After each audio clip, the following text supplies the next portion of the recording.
So here's what I use my iPad for in the classroom. I use a lot of different apps. The primary one I use is OneNote. In OneNote I can, on the Draw tab with the Apple Pencil, I can write out my notes, and I can take pictures of, like this is a sticky note where I used a Sharpie to create a rhombus, and then you can draw on them the pictures with your Apple Pencil, and you can insert shapes and all kinds of stuff. You can also insert the homework assignments.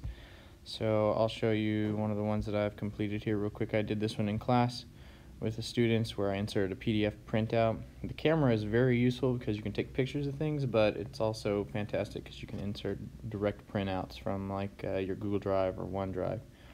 Another thing I use is OneDrive, and in OneDrive they've got the ability to write on PDFs, so I can store the original and the answer key. For example, this dilations worksheet here, if I wanted to draw on it, I just hit the pen up top and it gives me pen controls here, and so then I can write all over this and give instructions like so, and it gives you different highlighters and things you can draw, and then it saves it as a PDF file. So that's in OneDrive. That's pretty cool. To get this on the board, I use an app called Zoom. You can, if you have an Apple TV, you can screen mirror to an Apple TV. If you have a desktop computer with Zoom, you can AirPlay to the desktop computer as long as your computer and iPad are on the same network. Zoom also has features that are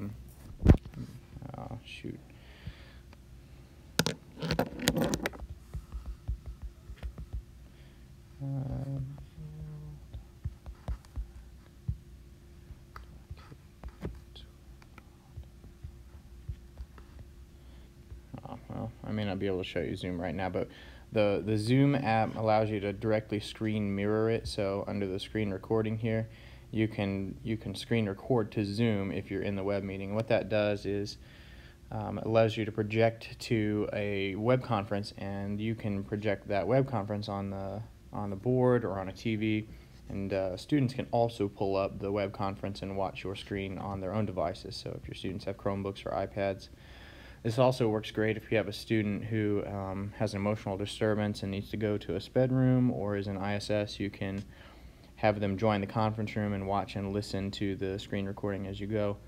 Other apps I use are obviously Google Drive, which unfortunately right now we're on a Google update. None of my Google apps are working. I use Google Photos, and on Google Photos I can upload my videos and stuff directly to my computer. So this is a time lapse I did with the iPad of an activity the students are doing. GeoGebra and Desmos. One cool thing that you can do with the iPad Pro is you can put, for example, a calculator right here. So if I was working a problem and I needed to maybe take the square root of 6 squared plus 5 squared, I could do it right like that. Oops. Square root of 6 squared plus 5 squared. And I just write it directly on there and it tells me the answer, and then I can dismiss it. I can also split screen apps, so if I wanted to put like Safari up over here, maybe I was running a quiz or something, or I can adjust it to where it's half and half. It shows me so I can see, maybe I'm running my scores over there and I'm tracking something else over here or whatever. So this is how I use my iPad in the classroom. I also use it to record videos just like I'm doing now, but the main apps I use are that OneNote and OneDrive. Some other cool things is Lens. Lens allows you to scan documents, which I'm not sure I can continue doing my maybe my screen recording with the camera running, but for example, if I wanted to scan this thing right here, I just take a picture of it and then it auto detects it, and now I've got that picture either able to enter into OneNote or to save as a PDF or whatever else I want to do. So hopefully this is helpful and you're able to see some of the uses that I use in the classroom.